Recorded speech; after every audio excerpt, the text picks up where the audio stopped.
find somehow a recording of this stage play, or if you manage to see the stage play using this script and everything, it's just an interesting way to view how the main character of Fences, the father figure, um, how he is played by two different, how he's interpreted, and the way James Earl Jones commands the stage during his performance in that play, it's mainly due to his voice, like Steve was saying. It is a booming voice, and when he gets angry at his son, it is terrifying. It's way more terrifying than Denzel, and Denzel's already pretty scary in that role. It's always kind of like, I don't even want to look this guy in the face. Uh, with James Earl Jones, not only do you want to not look him in the face while he's yelling at his son, you want to get out of the room because it's a stage play, so you're there in person. I just want to leave. Thank you. um, but yeah, it's sad to see him go. I mean, I can add more into that, but I'm gonna pass it off to Dom for right now. Yeah, when I first heard the news, it's just when you're 93 years old and you're not doing too much in entertainment, uh, and it's like I started thinking like we're gonna lose James Earl Jones pretty soon. So I feel like for a while, and yeah, that coming to America, when that coming to America scene where he's like, upright on the coffin, I was like, this is gonna happen for real very soon. Dude, yeah, Uh, honestly, I thought the same thing. so I was thinking, it's make peace with it now because no one lives forever, and but your legacy certainly can. And dude's just had a hell of a life. 93 years old. I said in the group chat as soon as the news broke, I'm like, actually I forgot what I said, but it was like not freaking bad. I think that's what I said. Not Yeah, freaking bad at all, dude. You just got to be at that age. It's like this is a celebration. You got to be happy for it. Although I did one of the first things I did after hearing that news was go into the Star Wars subreddit because I know Star Wars nerds. They can be very, very basic, and I say that as a Star Wars nerd. And yeah, outpouring of love for James Earl Jones, as is of course very necessary because that dude was the voice of a sci-fi generation, without a doubt, and just Darth Vader, literally up there in like top 10, fictional characters like of all time, past like the 1800s or some shit, right? So, but I do want to take this time to denote some of the most random freaking roles this dude has had. 1992's Garfield and Friends, he voiced a character. If you remember that show, he uh he was a character in By Dawn's Early Light, which was an HBO original movie from 1990. It's on YouTube actually. You can watch it on YouTube, and it's actually really good. It's about like a nuclear exchange, a limited nuclear exchange, and how that happens on there too.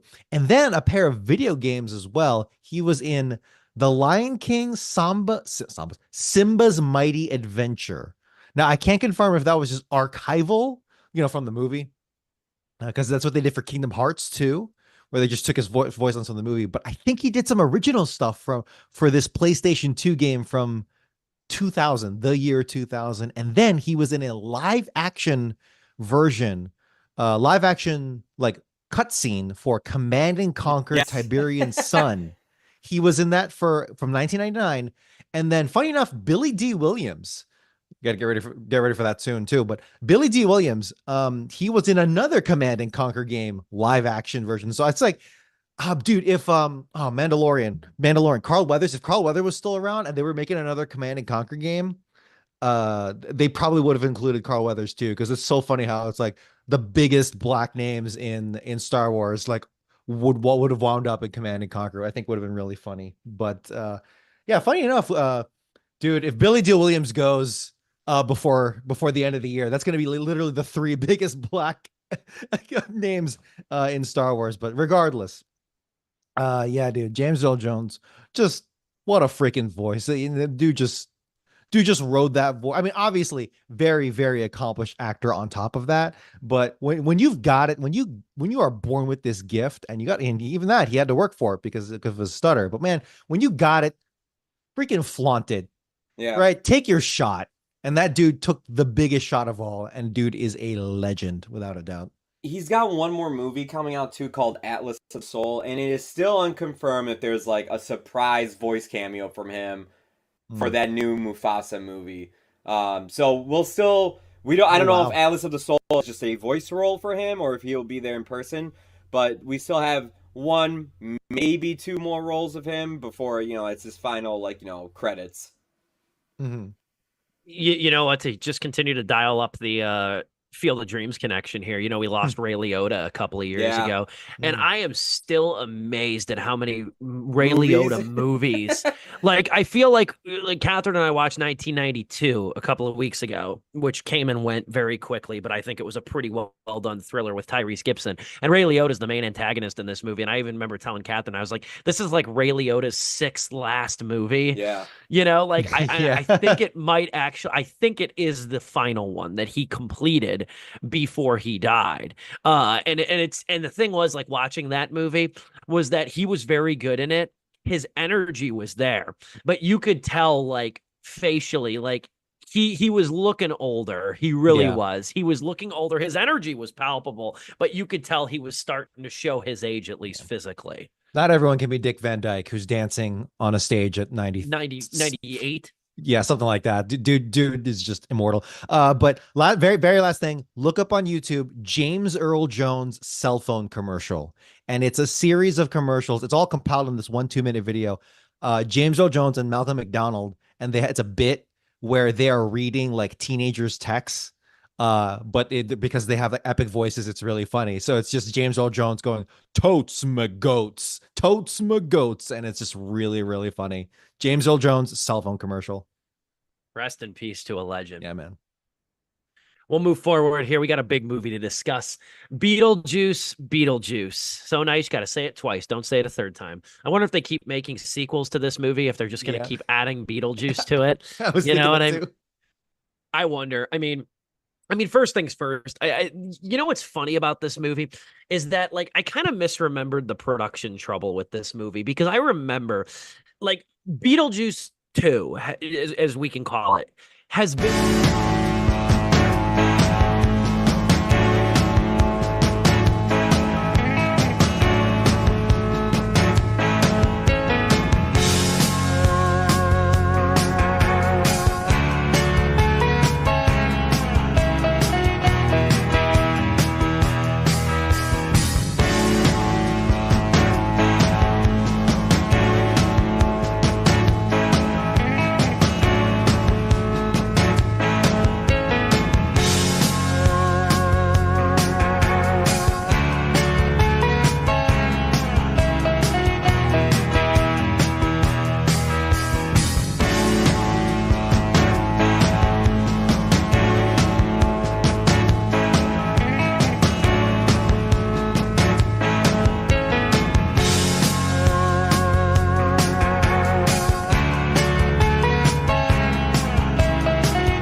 live and online. It's Sleepless with Steve and the Movie Book Club with your host, Steve Pulaski.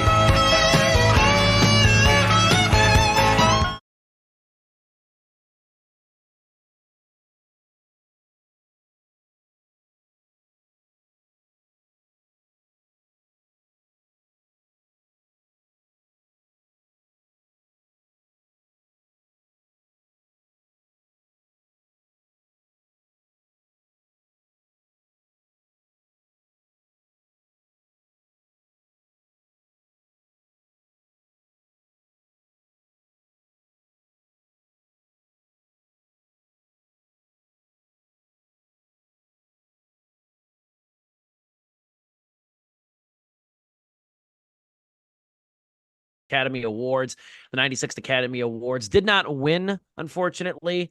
Really wish it did wind up winning because it intrigued me from the start. I'll talk more about it coming up, though, in just a little bit. But really good to have you guys on screen here today because we got a lot to talk about. First things first, we didn't do it last week because we had a big show last week. So I'll ask this question. Joe, how are you doing? I'm doing all right. For the viewers at home, you're probably like, why am I looking at Joe's knee right now? It kind of pops in and out of this green screen here. I am on a softball team, and I made a diving catch yesterday and ended up scratching up my leg and bruising it a bit. So I am just keeping it elevated so that way it can heal fast, and I don't have to be on injured reserve for our next game. So I can be playing at my full capacity for next Tuesday. It's not as bad as it sounds. It's just yesterday it was bleeding really bad. Today when I took the Band-Aid off to recheck it and reapply a new Band-Aid, it's actually like it stopped the bleeding. Antibacterial stuff I used on it seemed to clean it up real good. So other than that, I'm doing real good. A little burnt out from just so much stuff going on and everything. But I'm looking forward to this upcoming weekend. It should be a fun time. I'm sure I'll have me and Tom will have something to share on Wednesday next week. And yeah. Tom, how are you doing, my friend? I'm doing A-okay. Busy times at work, which I say every week, but that's how it is for about like 6 to 8 months out of the year. But for the most part, I'm hanging on, keeping on, doing so much editing. I'm not losing sleep, but I'm losing the concept of what the outside looks like, if you know what I'm understanding. I follow the 20-20-20 rule where it's like every 20 minutes you should be looking at something 20 feet away for 20 seconds, which is good for your not like your eyesight, but it's good for like your mental fatigue. Yeah. You're staring at a screen all day. Yeah, 100%. I should try doing that at work so I don't go crazy. We all have jobs where we could implement that rule. Yeah. Well, Dom's actually going to be starting us off here today because this was something really exciting that he informed us about just a couple of weeks ago. I'm going to let you do the bulk of the talking, but you had a good friend from your childhood premiere a movie in his hometown that you got to attend that premiere on Sunday, didn't you? I have known Jack Martin since I might even go so far as to say kindergarten, but definitely grade school and certainly high school as well. And during that time, we made a number of films together. I think he's made even more films with his brothers. His brother, Kevin Michael Martin, is the star of this picture that I'm about to announce. But for me personally, it was a wonderful trip down memory lane and just a moment of great pride and a mini high school reunion as well with a lot of other supporters. It's a beautiful moment of a kind of a low-key hometown hero premiering his first feature film, to my knowledge, his first feature film in his hometown in the acclaimed and historic Tivoli Theater in Downers Grove. And it's there where Jack Martin debuted Bolt from the Blue, which will be streaming on September 27th. And it is a heartwarming, not heartwarming. It's got its heartwarming moments, but it's got its like quirky, fun, kind of 80s-esque. It's definitely pulling a lot of emotional cues, themes from Back to the Future, which is definitely what they were going for, even down to like the lettering on the poster. which is all good. I'm down for a good time like that at the movies. And yeah, it's a story about this intrepid group of misfits, I guess, trying to capture and harness the energy of a lightning bolt to capture it and turn it into a renewable energy source. And along the way, you got the quirky Kevin Michael Martin, and you've got the uh, I think they're a married couple in real life as well. But you've got a wonderful cast of characters, and additionally, Kate Flannery from The Office, Meredith from The Office, also makes an appearance here as well as a supporting character, and just a really fun film. Extremely biased, of course, but a very fun film that harkens back to a lot of those 80s esque and even I think like 90s esque. I'm trying to think of a movie that's escaping my mind, but regardless, and it was shot on location in Alaska, and it is a very fun indie film that you can catch on streaming in I think less than 2 weeks. And for me, as I said before, it was really cool to see it in the Tivoli Theater, where I went with Jack Martin to watch a lot of these movies, a lot of movies growing up when we were in grade school. And yeah, trip down memory lane. So I mean, look, there's really not much else to say other than that you should go watch it. And I think it's a really fun time at the theaters, or even a fun time on the couch. And just a point of pride for me that I got to participate in. It took a lot of weekends away from me, but those are the weekends that you want taken away from you when it's good times like that with friends.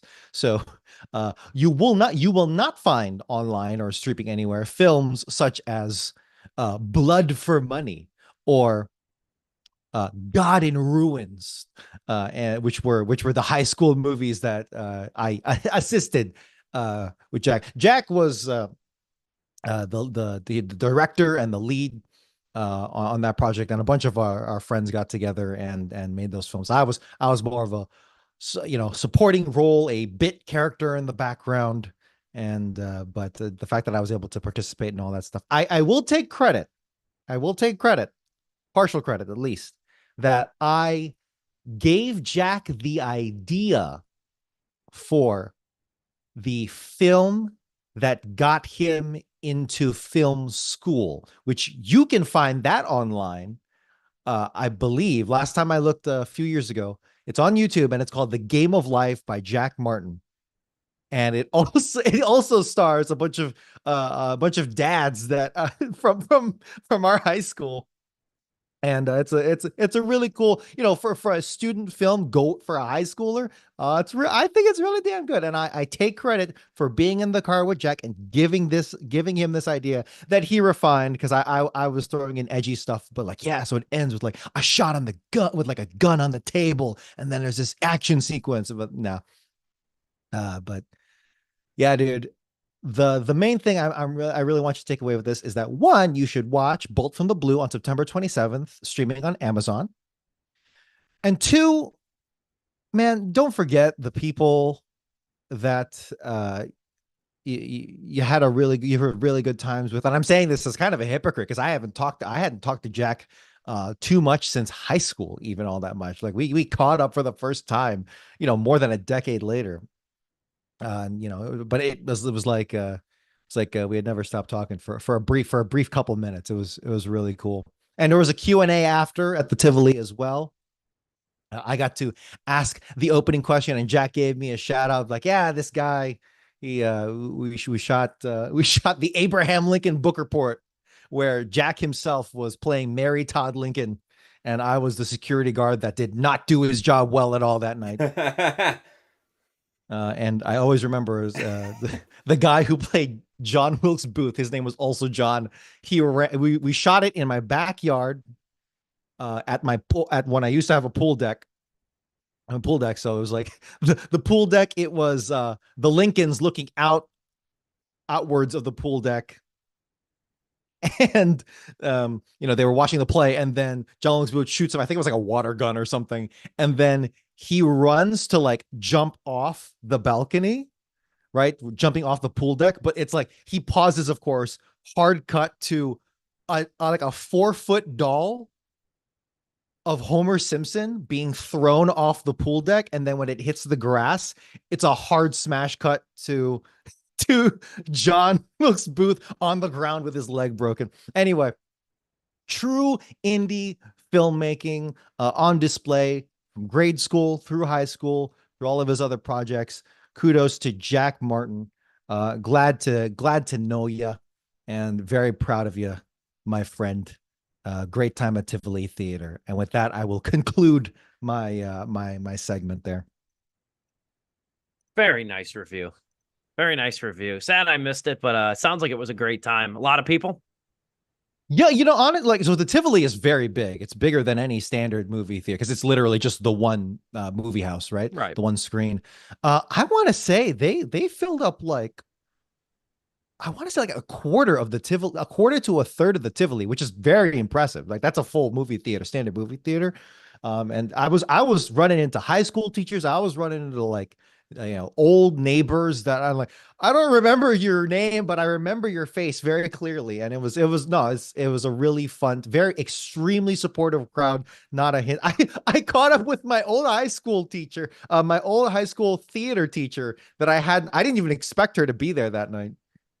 But last thing I'll say is that the star of Bolt from the Blue, Kevin Michael Martin, he was the guy who coached me when I went into the Montini Catholic High School summer theater camp in the summer of 2009, 2008, 2009. And just to have like, hey, this guy is now on streaming. He coached me when I was 13, 14 years old on how to deliver a monologue.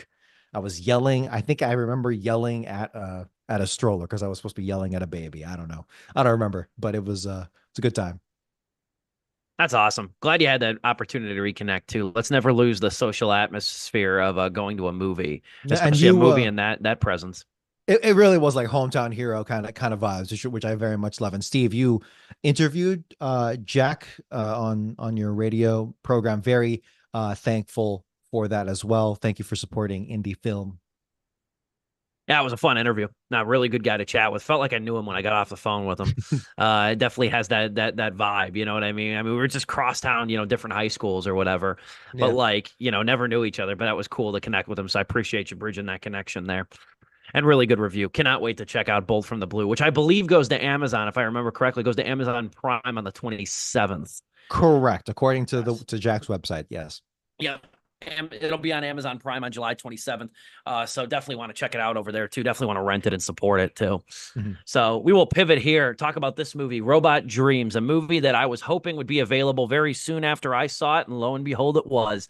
It was not streaming in any capacity when Catherine and I saw it. The local library out here in Dubuque does movie nights every month. Like next month, I think they have Thelma. And this month, though, they did Robot Dreams. And we're actually relatively new members of the library. We were looking for, browsing and whatnot one day last month, I believe. And I noticed it advertised. And I told Catherine, I said, we have to check this movie out. I've been wanting to see this thing since it was nominated for the Oscars. Was nominated for Best Animated Feature Film at the Oscar this year. It lost to Hayao Miyazaki's The Boy and the Heron, which was an upset in its own right, because I think 92% of the country, the Oscar prognosticators, had Spider-Man Across the Spider-Verse winning. But it was a stacked category this year because there was also Elemental, Pixar's movie, and Nimona that was also nominated too. So Miyazaki got the best of all those movies, but I still wanted to see Robot Dreams, though. It was still kind of living rent-free in my head. It's a Spanish-French production, so its path to streaming release was a little bit different. I think because it hadn't really been released in all the international markets at the time it was nominated for the Oscars, which I thought was really kind of bitterly disappointing in its own way, that the movie wasn't released in time for the Oscars. But I still wanted to check this thing out just because the animation looks so lovely. And I really wanted to see what it was going to be. And lo and behold, it made me laugh and broke my goddamn heart. And like the best movies do. This is an extraordinary movie on so many different levels. It is in itself, Robot Dreams is the stuff of dreams. It's an immaculately animated movie. It's visually arresting. It's got a story that captivates you on many levels. It is dialogue free too. It's almost completely dialogue free. Revolves around dog and robot. Essentially, at first, it's just dog who's lonely. He lives in 1984 New York, and he's lonely. He sees an advertisement on TV for that you can order a robot friend, which he does. And he builds this robot. The robot comes to life, and he now has a new best friend. So what he winds up doing is spending the kind of the twilight of the summer of 1984 with Robot. And it culminates the last day of summer at Ocean Beach when they go swimming. And Robot gets rusted and needs oil, and he cannot move from the beach. He winds up being stuck on the beach. Well, Dog has no way to transport him, so what winds up happening is the beach closes the following day for the season, and Dog tries to retrieve him, can't do it, tries multiple different ways, even pleads with the city council. He cannot retrieve his best friend who's stuck on Ocean Beach. And again, Robot's incapacitated. He can't move. So what essentially winds up happening is what happens in life is that the characters kind of go their separate ways. Robot can't really physically go anywhere because he doesn't have oil, but he runs into a lot of different people that and fellow animal characters in a very diverse New York landscape that wind up on the sand. He winds up becoming immersed in his own dreams as well. This is a movie. There's so much I can get into right here, but there's so much to touch on here. I think first things first, I think the first thing that really stuck out to me about this movie was the characterization of New York City, a city I've never lived in, a city I've never been to. But the characterization of New York City is really incredible here. You have, since it's 1984, you have the presence of the World Trade Center. So you have the presence of like a New York City gone past. I said in my review that I think no animated metropolis has felt this lived in my opinion, that I've seen since probably Zootopia, which this movie has some similarities with in certain fragmented sequences, mainly in the beginning when it's showing you kind of the diverse animals that make up New York City. It's imaginative. It's beautiful. With that, I pass it over to you, Joe. Your thoughts on Robot Dreams, which I'll add to is now finally available to rent on Vudu and YouTube. Um, yeah, this was a surprise. I had no idea what this movie was about going into it. All I knew it was nominated. And I remember hitting play, sitting there, and about 5 minutes into the movie, I went, "Wait, hold on a minute. If this robot comes out of the box and does not say a single line of dialogue, I'm totally in." And when he got out of the box, he didn't say a single thing. I was like, "You gotta be kidding me. This movie doesn't have any dialogue. I'm so down for this." It very much brought me back to watching a ton of animated cartoons that did this back in the day, where very minimal sound, very minimal dialogue, mostly a bunch of "huh" or like "what" or something like that. And it's more the dialogue is being done through the music going on and people's reactions in the animation. That's how the dialogue is told. And to have that throughout a whole feature film is really remarkable, because I really can't think of a time where I saw something like this. I'm sure it exists out there. The thing is, though, if you look at this movie, did you see this movie at your local theater? So that's a question I ask, because it's like we don't typically get movies like this on a wide release, and it really sucks that I'm not blaming the Oscars entirely. I just wish they would push for this more. The Oscars often push for the live action movies to be re-released in the theaters. They don't really push for the animation ones. And I think with, the whole movement behind animation now, where a lot of people are kind of clapping back at the Oscars for how much they laugh at it as a category throughout the years and everything, I think a really good thing they could do is take some of these Oscar-nominated animated films and put them on the big screen. And Robot Dreams is the prime example of that, because I really wish I did see this on the big screen. Steve is absolutely right. It is a beautifully animated film, but the thing that makes it really great for me is the characterization of New York. This is going to sound really weird, but this movie made me go and watch Die Hard with a Vengeance the next day, because Die Hard with a Vengeance to me does a great characterization of New York, where tons of cops, construction workers, all interact with each other throughout that whole movie. And in the movie, it's very much similar. It's 1984 New York, Steve's saying, and it's like you get New Yorkers who are friendly, you get New Yorkers who are scary, and it's just a great characterization, and the animation lends itself so well, especially like choosing an animal for a specific caricature or something. It's so funny to look at. It's got its own style. It's got its own look. It's a very charming movie.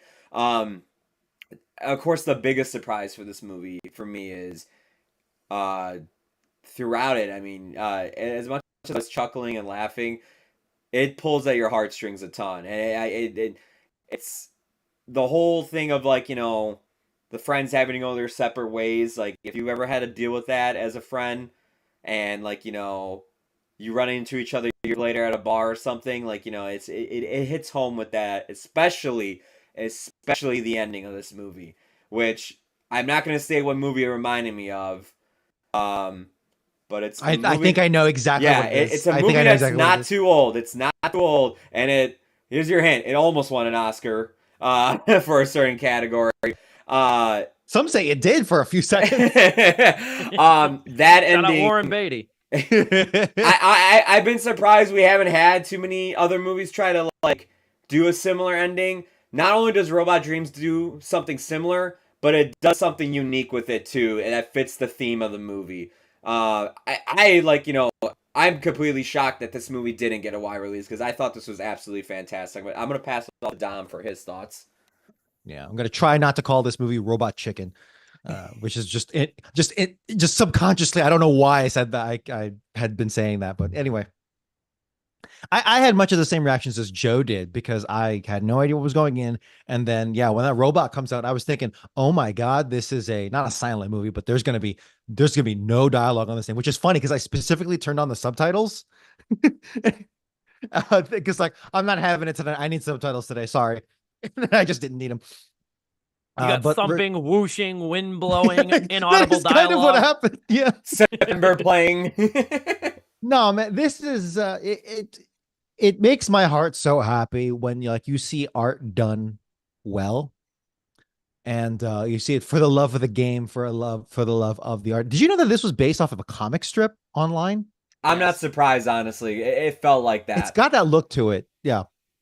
The gentleman, I wish I knew his name. I wish I knew his name because he retweeted and sent out my review via the Dubuque Library. But nice. I wish I knew his name. But the guy who ran the movie night gave a little introduction spiel about this movie, and I didn't know it going in. But it is based off of a graphic novel by Sarah Varin, who's also a Chicago native too. Oh, I didn't know that. Cool. Hell yeah. But for this movie, it's just really nice to see someone's crafted work, and by someone I mean the whole team of people here, and on a budget no less. My God, budget according to Wikipedia is 5 million euros for a box office of $6.1 million. I'm just glad that it made its money back. That's all I care about. And then not all I care about, but you know what I mean. It's good to see that it didn't bomb horribly. But anyway, about the movie itself, I did get a little nervous because and I think I'm just poisoned with this. Any animated film that uses licensed music, like popular music, I get so freaking nervous. The Super Mario Brothers movie, that like unfairly, but it would have it was almost going to ruin the experience for me because I'm like, don't use Thunderstruck, don't use no Sleep Till Brooklyn. Yeah, exactly. Don't do that shit. Come on, you're better than this. You're Mario. One of the most banger soundtracks in all of video games. Not to interrupt you again, but it was like the Addams Family 2, the animated movie, the Addams Family 2, with the end credits. The end credits is a hip hop remix of the Addams Family theme song. And I like the way they interpolate the theme song, but I really didn't need the dun-dun-dun-dun. And with Quavo, family, dun. I really didn't need that. Anyway, continue. I don't know. That does sound catchy, but anyway, I did get nervous, but the fact that they integrated it into the story in its climactic moments, I'm like, okay, we're all good here. We're all good here. It was great tactical use of the song September. But the very heart of this, the very heart of this movie really is, as Joe mentioned, is about relationships, and not even necessarily romantic ones, although you can kind of superimpose it. Some of the best allegories are the ones that you can kind of superimpose things to it with a very general, wide emotional breadth of the whole thing. And that's what Robot Dreams is effectively about. It's about relationships, the things that take you away, even if it's no one's fault, right? There wasn't even a big argument here. There Yeah. wasn't any big fight. There wasn't, none of that, all those tropes about people being selfish and all that stuff. Though it does happen, I get it. But in this case, it was, it's a metaphor for time. It's a metaphor for distance. It's a metaphor for, maybe personal tragedies that just take you away. Or you could even say like, it's about a call for something greater and different. Whatever that happens in life, you will inevitably just lose relationships. And it's about coming to terms with that and how that's okay. And I just think that that is a beautiful message to send to children, because this is a very, very kid-friendly movie. It doesn't even have that many nods and winks for the adults, but it's done in that very, very simplified way where it doesn't necessarily need that. Some say that, the best, what's that saying? It's like the best children's movies are the ones that are also the best adult movies, but that's not 100% true. In many cases, yes. But what they're really trying to say is that it has that universal appeal. This one, it just cuts to the core of the human condition, right? And it not having dialogue totally, I'm sorry to cut you off there, but that last point you made, it not having dialogue totally applies across the board. Mm-hmm. Very universal in that aspect, because you don't have to spend money dubbing this thing. Very incredible, smart use of tactical choice there. But no, this is all about losing relationships and losing friends, and maybe it's not even anyone's fault. That's just maybe it's even neither of your faults, but it's just something that happens. That's something that spoke to me very personally. Did I cry? No, but I absolutely felt that. I'm like, this is a movie that if what happened to me in life had happened sooner to the release of this movie, of me seeing this movie, I probably would have cried, because that is that lesson is something I've had to grapple with in just the last couple of years, to be frank. And that's just something a part of what growing up is. And it's a universal message. And frankly, it is really beautiful. I really do feel like, especially after COVID too, so many people I know have lost touch with people because, some people got let go from a job, or they went on to a different job because of COVID. Some people moved away. They just took it as the opportunity as I have to move on. So it's like COVID kind of became this I lost touch with a friend. And luckily we're a generation that goes up with Facebook and Messenger. But even so, I've only talked to him very few times since COVID happened and he's moved away. And he had to move away because of his job. He got let go and he found another one up in Wisconsin. So he had to move out that way. And it's just it's just hard meeting up and everything. But we've crossed paths only one other time at a wedding, and that was about it. And it's like grief. It's like that small grief. Because when we think grief, we're thinking like death of a family member, death of a loved one, and in some tragic way. And certainly that is what grief is. But we don't think about all the small little griefs in between, right? It's not even that. Maybe they're doing great. Maybe your friend is doing great, Joe, and you're doing great personally as well. But you will never say never. But you don't have that anymore with that specific friend. Yeah, and that's like a small grief, and that's so. Wow. I think it does such a great job where you're going throughout the seasons until the beach reopens. You're going throughout the seasons and you see the toll it's taking on them. One of them is having a heavier toll than the other. Okay.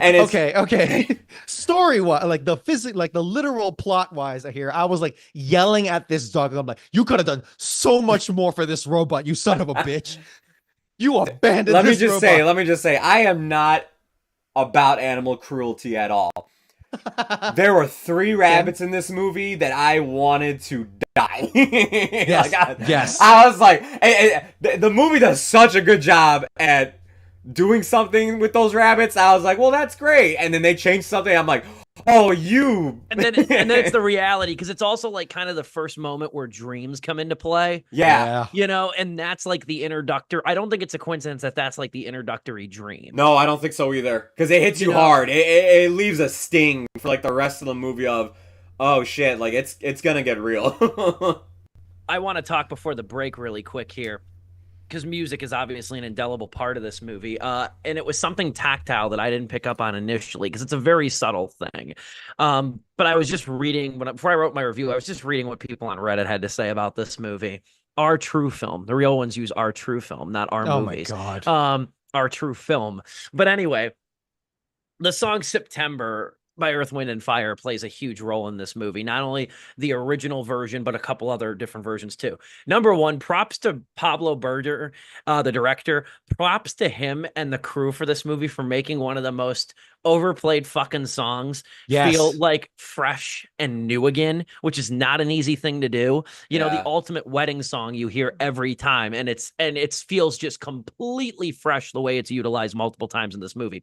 Here's something I didn't pick up on though. Somebody on Reddit pointed this out. So the opening line of September by Earth, Wind, and Fire is, "Do you remember the 21st night of September?" That lines up perfectly with the movie when you consider the fact that that is the end of summer, going into the fall season, which makes all the sense in the world when the beach closes the following day. Yep. And that's... Hey, what day is it today, gents? September 18th. Almost there. I was going to say it would have been so serendipitous if we did it on the 21st, but we're getting close. But the 21st night of September is just such a subtle detail I didn't pick up on in the movie. But reading that and then seeing how that plays, even just asking the question, do you remember? I don't think it's a coincidence, too, with this movie being set in the 80s. The presence of the World Trade Center, which is in the background. They never really interact with it, but it's there, and it's the skyline.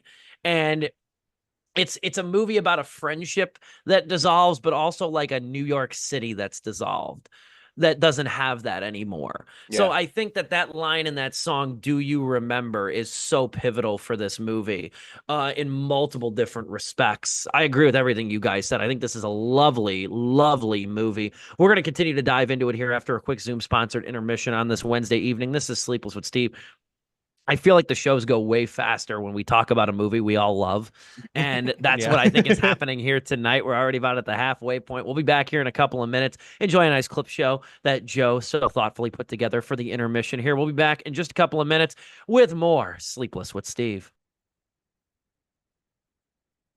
When Rob Zombie announced that he was going to do a Monsters movie, I was like, okay, I'll buy it. I'll check it out. I'd like to see that.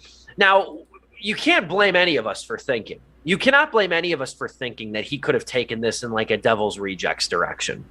You couldn't blame anybody for thinking that he would make a bloody, R-rated, creepy, devilish Munsters adaptation. Hell, I thought that would be an ideal direction. Kind of like the Banana Splits movie I seem to reference quite often, more even so than the people who made it, probably. I just think that the Munsters, I think that's one of the classic TV shows that, like, I could be wrong, but I don't think it has a very ardent fan base behind it. I don't think it's very beloved in a sort of cultural touchdown way. Addams I think Family, it's kind of, yes. The Addams Family, yes. But the Addams Family, Munsters. I would not make into an R-rated murder movie, or slasher movie. But the Munsters is like the goofier version. It's one of those shows that you catch on TV Land or MeTV every now and then, watch an episode, laugh, chuckle a couple times, roll your eyes, and move on with your day. I thought it could have been a good R-rated movie. Well, Rob Zombie came out pretty quickly after he announced, and he said, and I quote, "For those of you speculating, wondering, and assuming that the Munsters would be dirty, violent, and nasty, well, you are wrong. The film is rated PG." And so I was like, okay, he's a big Munsters fan. He wants to make a loyal adaptation. I can't fault the guy. We love what we love. I'm like, okay, I'll still watch it. You know, Rob Zombie, even for a PG rating, it might actually be kind of interesting. Well, then the trailer dropped. And keep in mind, I hate to worry people, but keep in mind they usually put the best stuff in the trailer. Just think about that when you watch the Munsters trailer. Yeah, it's not a promising trailer. It doesn't look like a promising production at all. I didn't expect this thing to have a $50 million budget, and Rob Zombie's made damn clear that it's nowhere close. But this thing looks cheap. It looks choppy. it looks like I don't know. I'm not an expert on the technical aspects of movies. I'm really not. But I almost think that they shot this with like a TV frame rate because it moves like an episode of the show. I can feel that. I know what you're talking about. It does go into like the frame rates and maybe the kind of camera that they use and the lighting. Like, I have a hell of a time explaining it, but like it's like that soap opera effect when you see on new TVs at this soap opera effect. You can't explain it, but you know it when you see it. There are good YouTube essays that go, or like videos that go into like why movies feel like movies and why. Intermission. We are Sleepless with Steve live on YouTube talking robot dreams. Joe, you mentioned earlier too. You wish you could have seen this in a theater. Like I said, Catherine and I. We're grateful. Did your library project it on a big screen and everything? Yeah, kind of like a smart board thing. Nice. Kind of like a smart board setup, which was really nice, clear, crystal clear. Good audience, too. Probably about 25, 30 people somewhere around there. Good. Really good audience, all That's different ages and things like that. Were there any like moments in the crowd where they're like, oh, like... Yeah, there were some audible reactions too. There were some like smiles and giggles and like some sighs and things like that. So it was a really nice showing. Had me two little things of popcorn and a caffeine-free Diet Coke on a Thursday. So it was very nice. But we were talking about the use of September in the movie, which is huge too. I think the other really graceful part of this movie is the use of side characters and the use of supporting characters. And in a lot like the relationship and the friendship between dog and robot, these supporting characters, there's very few that linger, even the ones towards the end that wind up playing into the conclusion of the movie. They're not around for a significant stretch of time. This is a movie that like sort of drops in on people and introduces you to them, gives you enough of their personality, and then sort of, whisked away to the next set piece or the next scene. Like you have a jolly oafish snowman who bowls with his head. You have this like cigar chomping alligator who runs a junkyard. You have the bunnies that Joe mentioned as well. So you have like just a ton of different characters that just kind of like float in and out of this world. And that's why I think that this movie is beautiful. There's a duck too that sort of gets in a courtship with dog, if you will.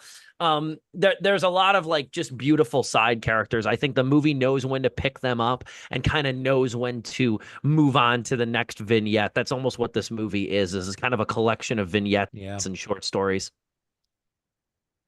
It's a relationship, study in some ways, because even when they're apart, it's still like in the background examining the relationship between the two, because you're waiting for that time to when the beach opens, like, God, please rescue this freaking robot to see what happens to it, what happens to this relationship, right? And where it concludes, that like emotional gut punch, and that it's that beautiful at first I was worried, like towards the middle of this movie, I was like, is this gonna, like, what is the allegory here? Is this gonna be? It really doesn't really reveal itself until the very end, until it shows its hand. Until it plays out fully, which is how it's the only way it has to.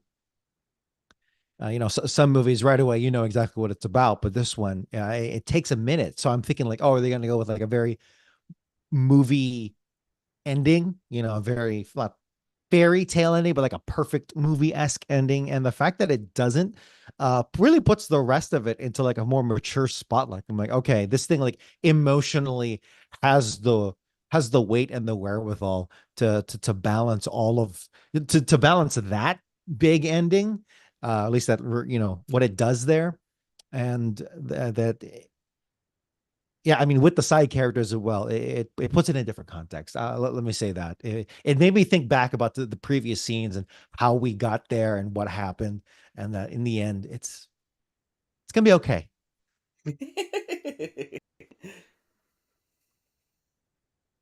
Anything to add there, Joe? No, you guys have been echoing everything I've been feeling about it in terms of the friendship aspect in this movie.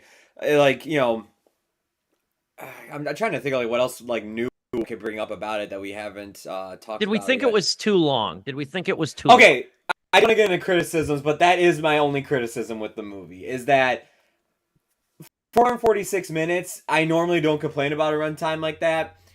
I did feel like you could trim about maybe 10 minutes of this movie off. Because I think it would have gut punched a little bit harder if, like, you know, we got closer to the ending. Because, like, what Dom was saying there, I kind of felt that too, where it was like, so, like, you know, what is this gonna, like, you know, is it about friendship and everything? And once you get to the ending, it kind of reveals it all. And I feel like everything would just, like, hit so much harder if this movie was, like, maybe 10 minutes shorter at most 10 minutes shorter. That was really the only issue I had with it. Other than that, I mean, this is literally like a near perfect movie. If honestly, if I would have saw this movie for the Oscar season, I would have campaigned hard for this thing to win Best Animated Feature. Because to me, this was incredible, man. Yeah, in fact, just as a quick exercise, looking at the list, right, of the Academy Awards for that year, especially against Boy, 'cause I haven't seen Boy and the Heron, but I have seen Spider-Verse, and I think this beats Spider-Verse. Yeah, oh yeah, in terms yeah. like at least in terms of like what it brings new to the table for that year. Yeah. I just need to see Boy and the Heron now. I've been watching a lot of Lupin the Third, which is Miyazaki's early works. So I need to pivot around to his new stuff. Like I still haven't seen Wind Rises, and I'm like, damn, this is set during World War II. I think with the length argument, you do feel a little bit. I think if you had to cut anything from this movie, because I agree with Joe, I think 10 minutes shorter might have made it a little punchier at the end. And I would hate to cut this because it's a great sequence, but I don't think it really adds much to the overarching theme, and that's the whole scene. That's the whole sequence in the Catskills. I think that's the one part of this movie that you could trim or omit. Like I guess in the larger scheme of the movie, the idea is that Dog is like moving on and like taking a vacation. I don't remember if I don't want to reveal a major spoiler. It involves Barcelona, but I don't remember if it comes before. I think it comes after the Barcelona moment. So I don't know. I think no, that I think it's before. I think is it before? I think it was like his early attempt at trying to make. So the purpose is that the purpose of the sequence is that Dog is trying to make friends. Yeah. Right. Beyond his situation. But the thing is, I still agree with you because it doesn't feel like he's doing that all that much. It just feels like an excuse to have a fun downhill sledding sequence. It turns into a race then, and I guess that's the part of it I miss is that if it goes for the whole like he tries to make friends thing, which it turns into a fairly long racing sequence. It's one of those things where I always say this about animated movies.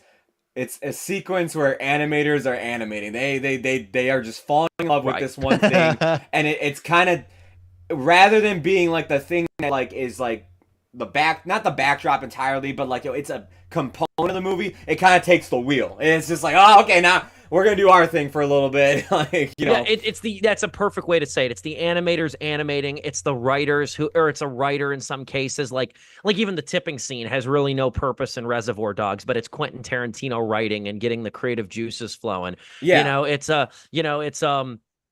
I don't know. It's probably Caleb Williams imitating no-look passes when the goddamn offensive line can't block. You know what I mean? Like, it's probably something like that. You know what I mean? It's extraneous. It's not explicitly necessary. But I mean, I think that length aside, and it's not even really a criticism for me. I just think if there's anything that you could maybe chide this movie for or say is that 106 minutes, I think is what it clocks into. It is a little long, especially for a movie that lacks dialogue, but doesn't lack character or lack dimension either. I mean, the animation here is gorgeous. The one thing I love too, I just want to throw this out there too for you guys. You know what I love too? And it's funny, like this, if you didn't tell me, I could have probably guessed this was not an American movie. And it's nothing bad that I'm going to say, but you know what I loved about this movie in its own weird way? Because it's 80s New York City. I love the needless but still relevant incorporation of brands. Tab soda. The brand specificity of this thing is funny, like dogs eating a banquet TV dinner. And I nudged Catherine in the theater. I'm like, before I met you, that was me in LaSalle when I got home from work at like 7:30. Like seriously, that absolutely was. And like the brand specificity of that, they pass a White Castle. Like it doesn't draw attention to it, but it's part of the skyline. It's part of the community. It's part, you know what I mean? Like brands, chains, things like that. I love the subtle incorporation of that.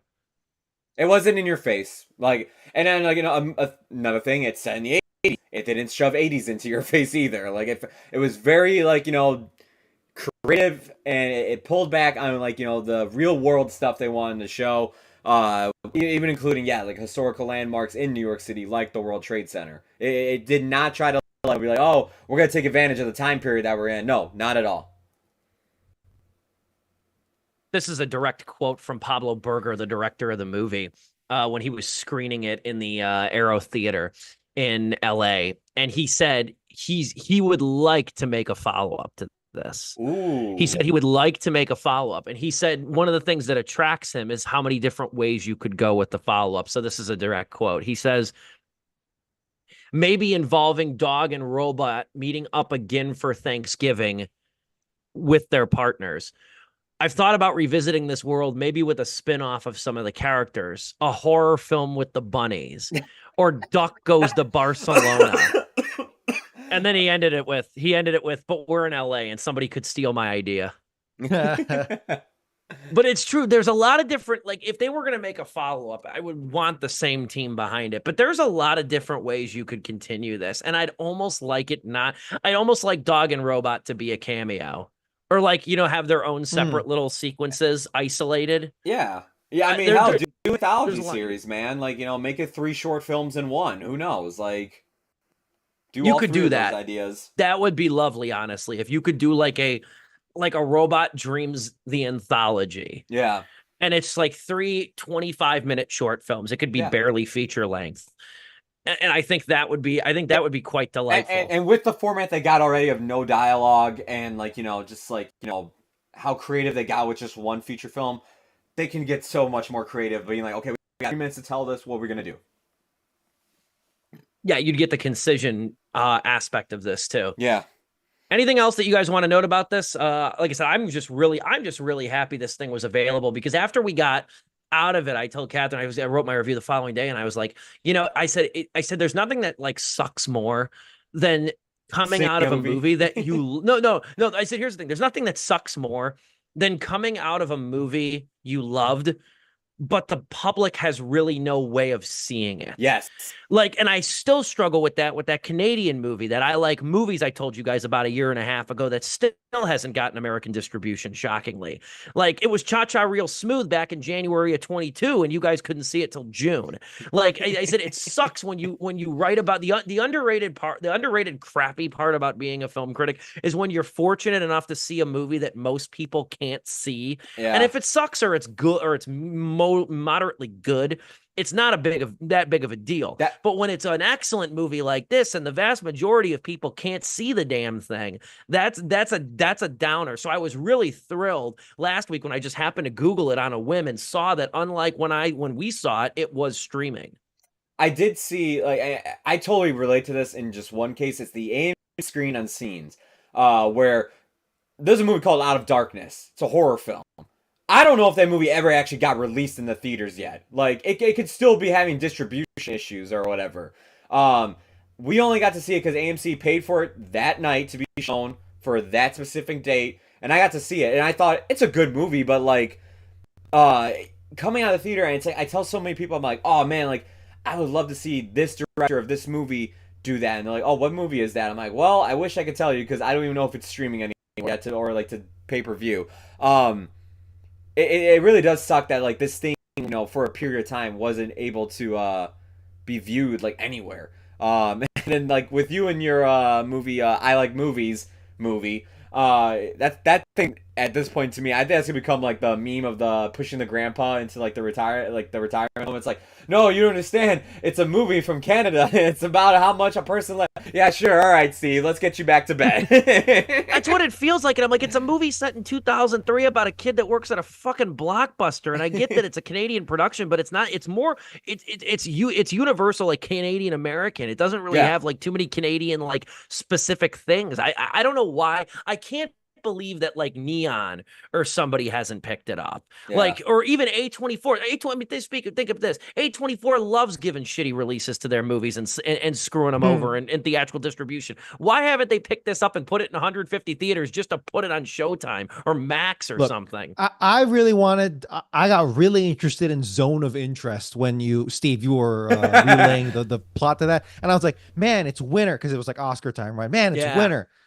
What a perfect time to get depressed watching a Holocaust movie. Right. Now it's like end of summer, start of the fall, fun fall, all that stuff. I was like, I don't want to watch Zone of Interest now. It's like, Jesus. Oh yeah, we saw Zone of Interest in the theater in like February or March, whatever it was. Like, I mean, like there's something. It was like 4:00. There was only one showing. It was like 4:00 on a Sunday, and you come out and it's dark and it's cold, and it's like that's a perfect. You don't want to watch Zone of Interest in June when it's daylight till 9:30. You don't want to watch it then. It begs the question, like, when is a good time to watch a Holocaust movie? But regardless, do we want a segue here? Because I guess do you want me to start?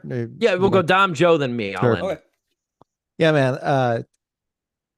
Just a bold film in the context of 2024.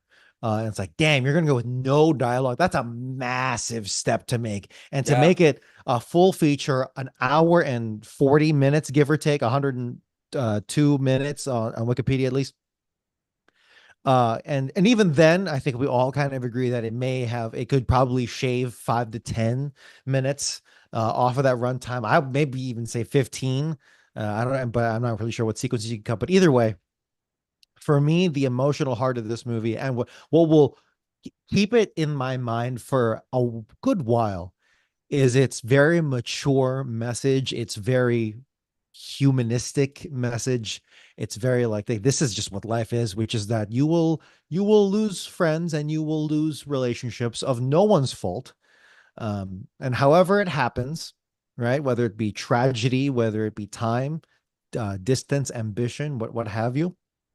You need to grieve it, and you need to move on, and hopefully, best case scenario, you both are in better places. And that's really struck a chord with me, because I've gone through very similar things in the past year or two, and that honestly bumped it, up to like 3.5 out of 4 stars for me, because I was like, you know what, it did a really good job with September, but I don't know, how this is gonna end here. But then when that happens, I'm like, that's such an important message for kids that I hope watch this movie. This is definitely a movie that I would have rented as a kid at Family Video, and then like, because it would never have been in the mainstream culture all that much. But then like years later, right, in my adult life, we'd all be going like, yeah, dude, remember Robot Dreams? What a crazy take on like an animated film back in 2003 or whatever. This right? would have been one of those like underrated gems on Cartoon Network movie nights. 100%. And now it's an underrated gem in 2024. Yeah, so there you go. This would have been one of those memes where it's like you were with a screenshot of like dog and robot in the photo booth, and it's like, you were a real one if you remember watching this on Cartoon Network. You know what I mean? Or something like that. It definitely would have been. Anything else, Dom? 3.5. 3.5. Yeah. Yeah, for me, I mean, I'm kind of echo a little bit what Dom said there. Mostly just the part about the message at the end here. I think this is a great message, of course, for kids today. I think it's a great message for our generation who's grown up with so many ways to stay connected with people through Facebook, through video games like Discord, Xbox Live, PlayStation Network, stuff like that. Where like we've held, I think our generation, in terms of like leaving high school and college, we've held on to relationships, of friendships and whatnot, longer than previous generations. Like I talked to my dad. That's a great observation. I did not think about that. That is true.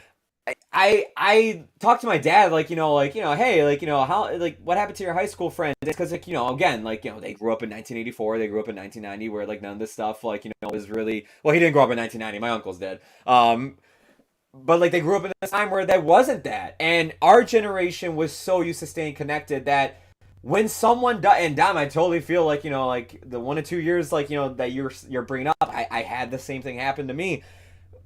it feels weird when you lose connection with someone that you've been so close. It's just like, what the hell went wrong? What did I do? Like, something like that. You might go through that in my head, or you just might be in a different headspace. And I feel like this movie is such a great way to just paint a picture of it's okay. It's just part of life.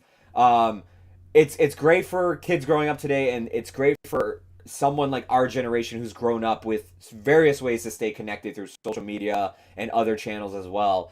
Um, it's an absolutely beautiful film to look at and to like the message it has. For me, it is 4 out of 4 stars. This is something I wish it came out in 2024. Like I wish it didn't count as a 2023 release because this would be in my top 10.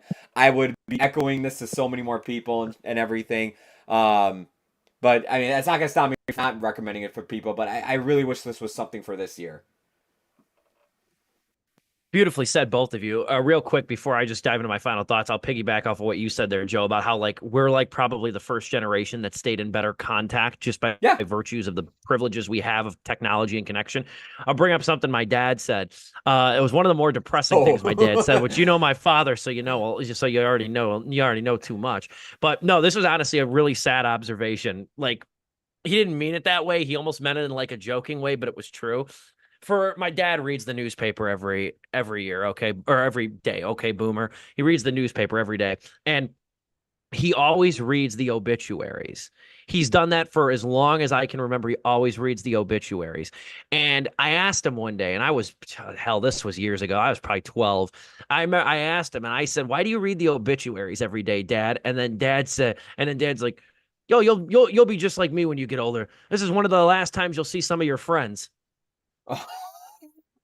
That's what he told me, and you saying that just made me think of that. Just like unhatch that memory from a long time ago. Like another banger from Papa Pulaski. Yeah, honestly, that's one of his better quotes. I actually like that one a lot. It's dark. It's got some dark humor to there, but it's true. No, it is true, and it's like I remember, and now I'm older. I'm like, you're right, but of course you said it in the most tactless way possible.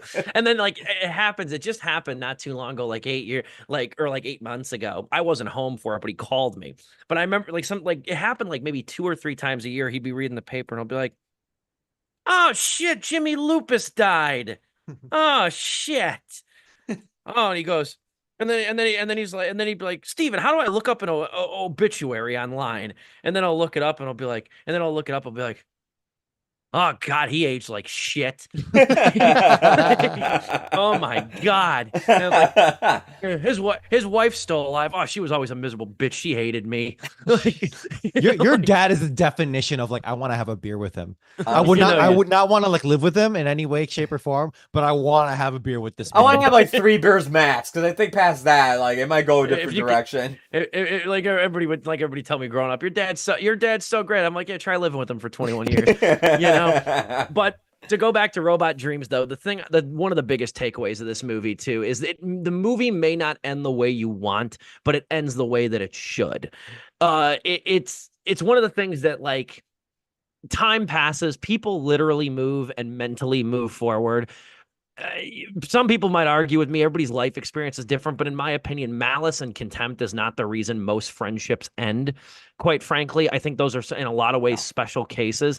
But what's left in situations like Dog and Robot are like the irreplaceable memories that inspire the happiness that can be carried with you for the rest of your life, and to find the unique and original story that is your life and your existence for what time you have on this planet. And this is like a movie that delivers this sort of like heartfelt poignancy without mawkishness, without overplaying its hand. It doesn't double down on like sad music or like really strong emotional cues. It's textured in that way. It's very, you know what I mean? It's very reserved in a lot of it's in the way it delivers emotion, which I like too. And I mean, we talked about how we thought this movie maybe is, even if it a tick too long though, I still felt sad when the credits rolled. I still felt sad because it's like I loved inhabiting this world, and it made me think. The theme of the movie and the ending of the movie made me think of I hate to quote something. I hate to quote, especially a country song, but I honestly think it's one of the best country songs of the last decade. It's Kenny Chesney's song "Knowing You," and the song is about it's vague enough about a friend moving on. It can be about anything. It can be about death. It can be about a friend moving, a girlfriend leaving, a spouse leaving. You could take it. It's written generally enough where you could subscribe whatever you want to it.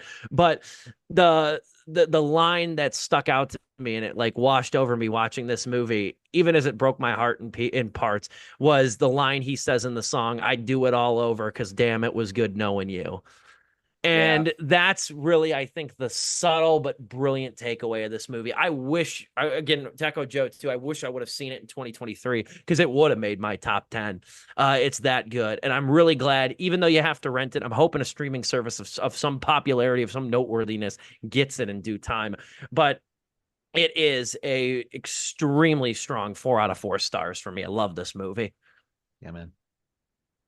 I don't know if we fully concretized what we're tackling next week. Do we We want to did see not. this? Do we want to see the substance?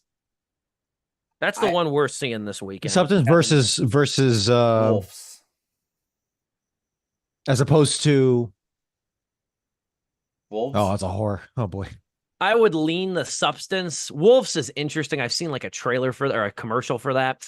I would lean the substance because I think it'll leave us with something interesting to talk about. Demi Moore, Margaret Qualley, and Dennis Quaid. You know what's really interesting is that I have not seen Reagan, and I will probably see it through unsanctioned means. But it is very interesting how Dennis Quaid is literally Ronald Reagan in that movie, and he seems to have gotten no blowback from it. You would think in 2024 he'd be just lit up on Twitter, right? Because it's like, oh, he's literally playing the devil and all that stuff. But it's like he seems to be doing fine. Like it just seems to be another series of movies for him. Because he's in a couple things outside of it. But no, it's true. Dennis Quaid's reached the like conservative sports era of his movie career. That's really what he's done now. Is a lot of like conservative projects and stuff like that. One of my favorite tweets about the Reagan movie. Because people have just so dismissed that movie. One of my favorite tweets about the Reagan movie is if you're looking for a nice air conditioned place to do drugs this weekend, a theater showing Reagan is probably empty. But so we want to do the substance next week. sure, let's do it. I'm good with that. Yeah. Super excited for that one. We're seeing it tomorrow. So thought we just decided live on air we will review the substance next Wednesday. Looking forward to it. Not a ton out now. Not a ton out. Still a lot of like stuff from August that's still getting sort of a second run and whatnot. And then there's obviously Beetlejuice, which we tackled last week too. So we'll hit on the substance next week on the show. I look forward to that. And whatever movie news so happens to cross our desks. Maybe another friend of ours will have a movie premiere. It's been a summer of movie premieres, though. I like that. That's our show tonight, though. I appreciate you running it as always, Joe. Whether you're gimpy or not, I greatly appreciate it. For Joe Viso, Dominic Guanzon, and yours truly, this has been Sleepless with Steve.